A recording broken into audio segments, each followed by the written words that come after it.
Our lead story is from the United States as the country wakes up to fresh clashes and violence that seem to be unfolding yet again in campuses between rival groups. Tensions seem to have escalated in California campus after, according to university administrators, they declared for the first time that the pro-Palestinian encampment on the campus was illegal. At the University of California, Los Angeles Vice Chancellor Mary Osako has said, and I quote her, horrific acts of violence occurred at the encampment tonight. She claimed the university immediately called law enforcement for mutual aid support. According to an eyewitness who spoke to the BBC, a university security team stood back and watched as they thought they could no longer safely hold the space between the attackers and the encampment.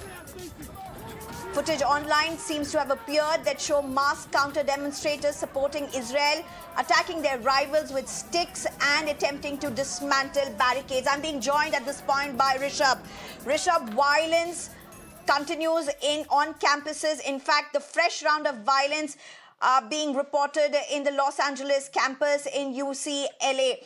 How is this likely to unfold? Particularly, there seems to be reports of Indian students also who have been part of protests in different campuses in the United States. Do we have anything latest from the government as fresh violence breaks?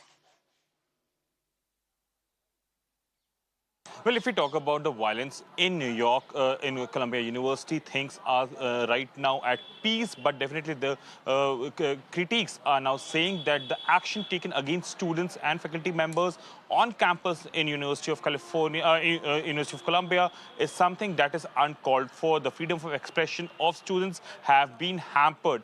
While things are good, turning better at the eastern coast, at western coast, in California, especially in UCLA for that matter, things are turning violent. The counter protests have clashed, and the university administration has now called in police forces to ensure that these clashes can be stopped. Remember, this is happening for the first time that the administration has said the encampment is illegal on campus. And it's not only in California or in Columbia, but be it in Texas, be it in Indiana, be it in Illinois, everywhere, various universities of US is right now witnessing protests which are pro-Palestinian in nature. And what are the demands? The demands are very clear.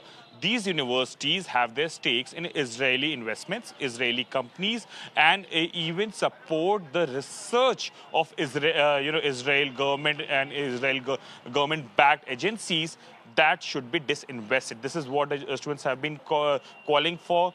A lot of pressure on the government as well, because if we talk about the politics, the internal politics of United States, we need to understand one thing.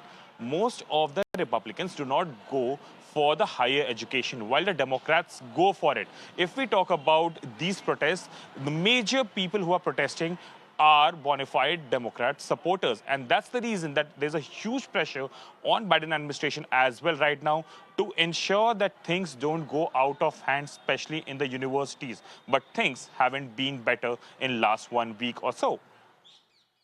Absolutely. In fact, Rishabh, if you look at it, things seem to escalate even as we speak. So the situation doesn't sound very good. Do we have any word or estimates of what could be the numbers of Indian students, or how is government looking at the situation that is rising in different campuses across the United States? Especially if we talk about the western coast for that matter, Sneha, the California is hub of Indian diaspora.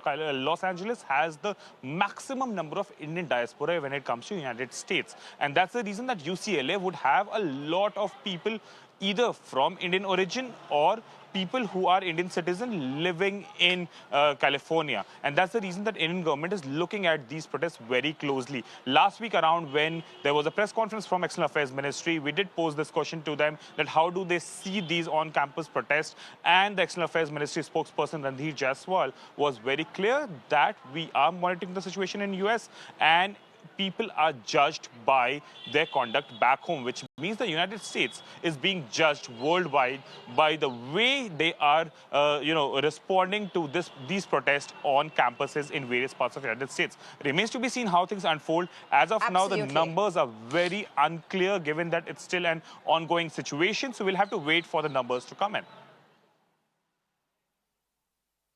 Right. Rishabh, thank you very much for putting everything in perspective. Of course, the situation only seems to be escalating in several campuses in United States, particularly UCLA being on the radar or right on the focus as of now.